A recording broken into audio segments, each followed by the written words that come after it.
Hello E39 source, Kenan here with the 2001 E39 525, and today we'll be filming a DIY on how to replace your valve cover gasket. This DIY will be applicable to the E39s that contain the inline sixes, the E46, and the E53. The first step in this process will be to remove the two beauty covers that cover your valve cover gasket. You simply take a flathead screwdriver and you will pry on this little notch. There's one in the back as well here, one over here, and one right here. Then you also need to remove your oil fill cap, and then there will be 10mm bolts below each. Simply back those out and go ahead and remove your beauty covers. For this one in the back, obviously it's going to be a lot easier to remove your airbox and air ducting. You're also going to have bolts that we'll be removing all along this back side, so go ahead and remove that out of the way. Ryan, would you like to iterate? Okay, so to remove your airbox, remove the top, remove your cabin air filter, then go ahead and remove that rubber gasket that sits right around the top. Then you're going to depress all the clips for the ducting and depress the clip on top of the strut tower. Simply pull. Set that off in a dry, safe location. And then you go ahead and wiggle it out. And that's the way we do that. Next, with the ducting, I believe it is you take it and you twist it toward the passenger side of the car. Driver's side. Driver's side, alright, well that's a little... Yours actually work. I've never seen another one that has these things actually snap in there the way they're designed. Well, you know, I just have a superior vehicle. Oh yeah, mine are just pressed in there. Brand new ones too, I replaced them. So now we can get to that one. Yes. For safety, I'm going to put the BMW oil fill cap back on just so we don't drop anything down there. Your next step is going to be to disconnect your coils. The way you do this is you get underneath on these two tabs, you apply a little bit of pressure, and it should go in there pretty snugly, but it'll lift up like that. You can get a screwdriver and pry it up from the top too. Yeah, that'd work as well, and you can just unplug the coil. Then you're going to have two bolts. I believe these are our 10s. I think they might be 10s. Put an annotation.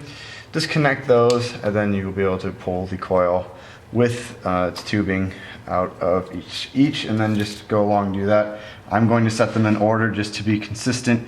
Just a quick note for the sake of safety before you go ahead and disconnect your coils, you're going to probably want to unplug the battery.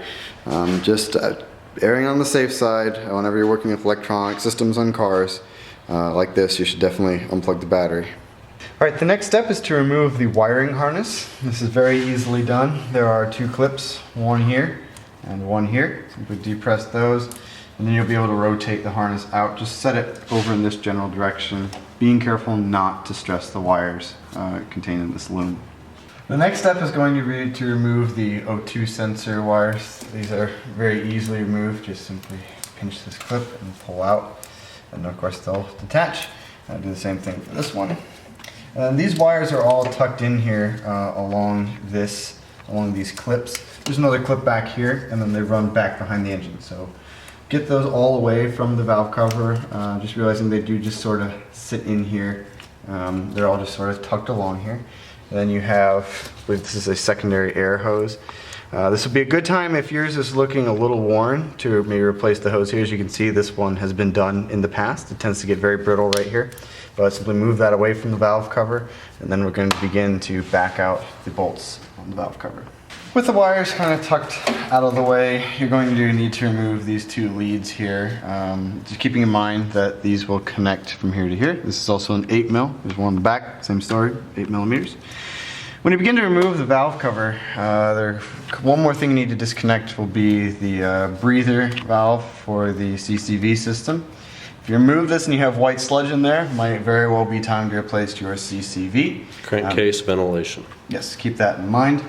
When you begin to remove these bolts, they're 10 millimeters, you're going to work in an outward spiral. So start here, middle, and sort of work out like this. Do this one, this one, this one, and go like that, just to evenly release pressure on the valve cover gasket. You also have 4 bolts.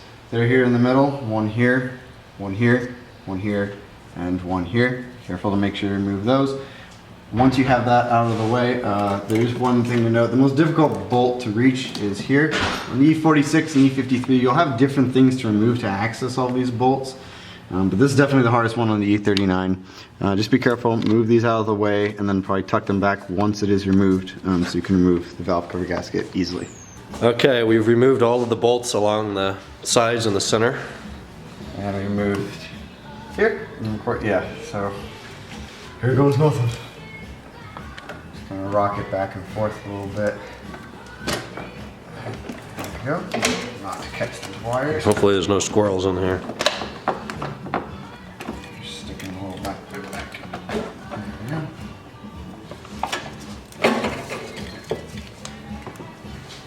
Feel Is it sticking? gross. Yep. And there we go. So if you take a look at the underside of the valve cover, you can see I have very minimal sludge, as it's known, in there. That's probably residual from when I had the CCV case ventilation system replaced. Otherwise, it looks pretty clean. I'm pretty happy with that. The gasket itself, yeah, it feels pretty hard. It feels pretty much like plastic. Definitely a sign that it definitely needed to be replaced. And this engine has how many miles? This has 173,000 miles on it. So this is probably the second or third VCG to go on here. Okay, so with the valve cover upside down like this, you can go ahead and remove these. When you order the kit, in my case I ordered it from ECS Tuning, it comes with all the gaskets that are on here. Obviously while it's out you want to replace everything. But yeah, these feel, you can hear, that's not how that's supposed to sound. They're very rubbery. When you're removing the gasket, just kind of pull along. In my case, I seem relatively lucky that it's remaining in one piece. Depending on how long yours has been in there, it might break into a million little pieces while you're pulling it. You know, just be careful if you use a screwdriver, obviously not to nick this rail anywhere in here, because you'll have seepage and that'll be a problem for you later on. Just kind of go ahead and pull it out. There she is. Garbage. Rubbish. So reinstalling the new, or installing the new valve cover gasket, you're just going to pop it into place. Just follow the grooves and press it in. Make sure you're pressing it nice and evenly so it sits nice and flushly against the valve cover gasket. Do the same thing for the spark plug gaskets. And then you'll notice these cutouts here. These are the only places that are going to need valve cover gasket sealing.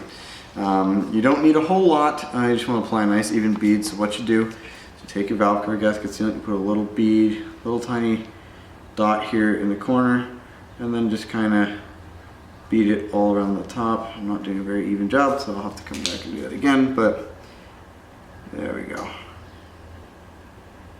You don't have to apply a super large amount, just a nice bead around the top.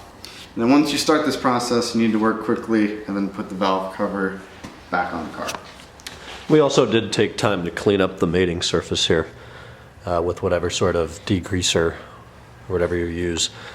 Take time to be careful and not get anything down in your spark plug chutes, on the camshafts, otherwise in the head somewhere. That would be bad news bears. So there's one more place you're going to want to put valve cover gasket sealant. It's where the Vanos unit meets the cylinder head. So you're just going to take a little bead here, apply it right along that groove. You do the same thing here on the other side. It just guarantees a nice clean seal. So we're ready to torque down the outside 10mm bolts on the valve cover here. They're going down to 8 Newton meters, 6 foot-pounds, or 72 inch-pounds. We use a quarter drive inch-pound torque wrench at 72 with a 6-inch quarter extension and a deep well 12 point, 6.10 mil quarter drive. 12 points. Yeah, I'll try not to. But yeah, we did the center ones and the outer ones down to 72 inch-pounds. All right, with everything button backed up, make sure to reconnect, of course, all of your electronic leads over here. Plug the battery back in and give it a start. For the next several days, monitor to make sure that you don't have any leaks down alongside anywhere on the valve cover gasket, especially on this side. If you have a leak, you will know because you'll be able to smell it as the oil hits the header. But just keep an eye open, especially here near the Vanos unit where you have those cutouts. Make sure there are no leaks. And just monitor the car. But it is a fairly easy DIY. Really shouldn't take you more than an hour and a half or so. Yeah, very easy. I'm very happy. So thanks for watching, guys. If you have any questions, please leave them in the comments below. Part numbers for the valve cover gasket and all of the gaskets for the screws will be in the description. Thanks for watching, guys. Bye-bye.